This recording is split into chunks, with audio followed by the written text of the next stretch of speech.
So an inner product space is just a vector space with an inner product. Sometimes people say equipped with an inner product, but that's all. So let's look at some examples of inner products and inner product spaces. So the most common example is in Rn, when you define the inner product to be U transpose times V, or as it's more often written, U dot V.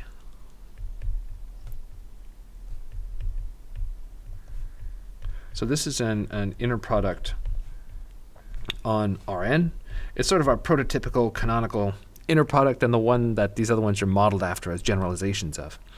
I should point out this works just fine as well for Cn if you allow the entries to be complex.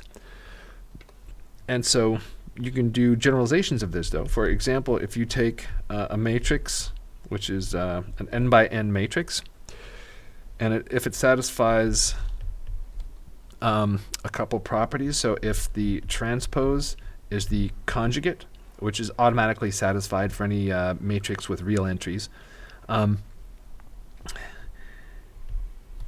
if it also has the property that all the eigenvalues are non-negative, and we need that for positive definiteness, then you can define an inner product with respect to A. Let's give it a little subscript A here just to indicate that, as being U transpose times A times V. And this is actually often very useful in statistics, even in the case just when A is a diagonal matrix and you want to normalize the different entries in your vector because maybe they represent quantities that have different types of units or something like that. We can also do, if we have a set X, we can integrate the functions U and V over the set X, and that gives an inner product. If they're complex, we need to put a conjugate over one of the entries.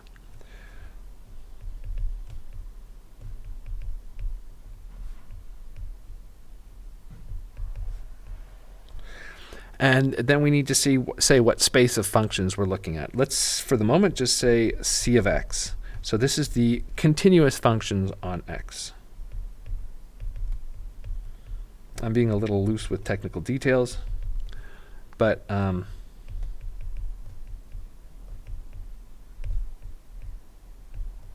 so the continuous functions on the set X. All right. And I guess I should add in there also such that the integral exists in the case of like an unbounded domain or something like that, or an unbounded function on an open set. So in this case then, if you look at what the corresponding norm is,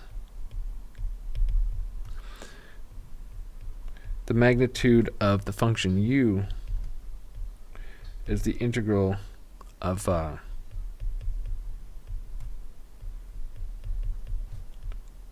U against itself in the inner product, and then we have to take the square root because that's how you get the norm defined in terms of the inner product. And for complex conjugates, if you have the complex number Z multiplied by the complex number Z conjugate, this is the same thing as magnitude squared of Z. So this is the same thing as absolute value of U squared dx. Okay, so that gives us an inner product. This one has all sorts of applications. Just as a side note, if px is some strictly positive function, a weight function, then you can generalize the inner product to include this weight function. So we can divide by say x, or sorry, we can define this to be u v, and then we've got px here dx, and so this is our weight function. And by the way, I just wanted to emphasize the fact that when I say that p is positive, this means in particular that p takes real values, because whenever I talk about an ordering like less than or greater than, it's not a complex number, because you can't talk about what it means for a complex number to be greater or less than another complex number, not in any reasonable way. So so it's common to add a weight function to an inner product like this. And in fact, if the integral of p is equal to 1, then we are doing probability.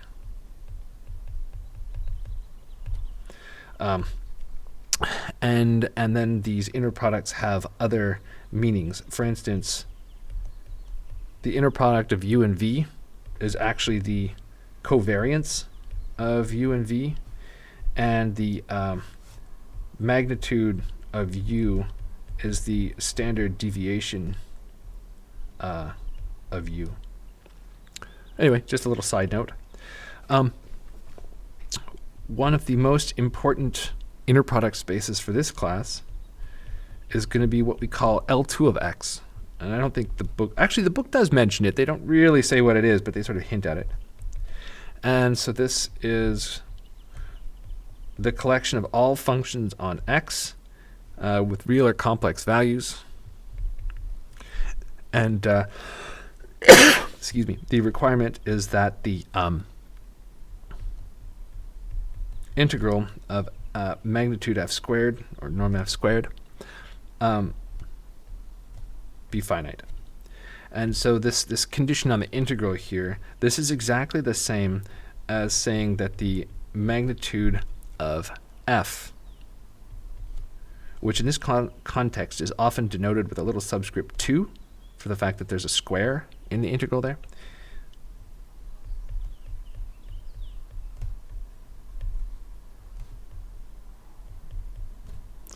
So it's saying that these are the functions of finite length, basically finite magnitude.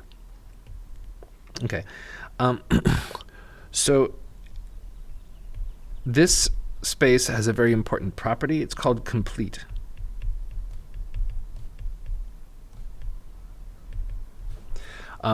It's complete in the sense of topology. In other words, if we have a sequence of functions that are in L2, and we have that the Fn converges to f in the sense that the difference, the magnitude of the difference goes to 0,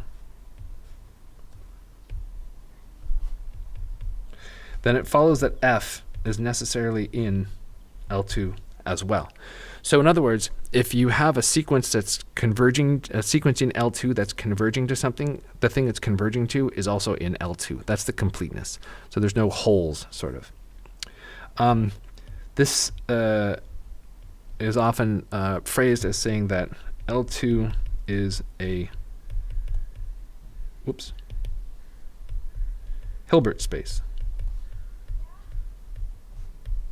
So Hilbert space is an inner product space which is complete in the metric defined by the inner product. Now in our case, we're going to be looking specifically at things that look like L2 of the interval from 0 to pi, say. And in this case, it's a common convenience to normalize the inner product, so that if we normalize by the length of the interval, then what we're looking at is just the average value of functions on that interval. And so here we've got ux, vx, dx. And so for this particular inner product space, or Hilbert space, the collection sine nx is an orthonormal basis. And so you can check that if you, well, this is the thing we referred to before, that the integral of sine nx against sine mx on an interval of length pi is going to be 0 whenever n and m are different. And it's going to give you pi over 2 whenever they're the same. So multiplying by that normalization factor of 2 over pi will ensure you that you get an orthonormal basis. And so the upshot of that is that Fourier was right. Because any function, this means that any function in L2 of the interval from 0 to pi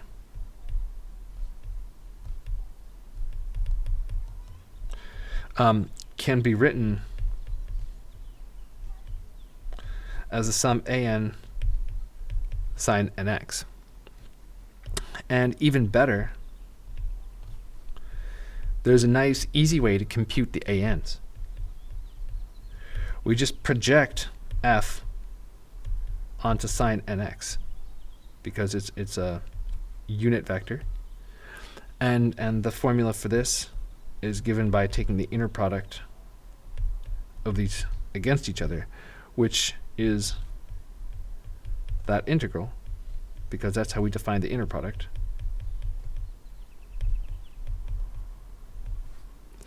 And these are the things that we call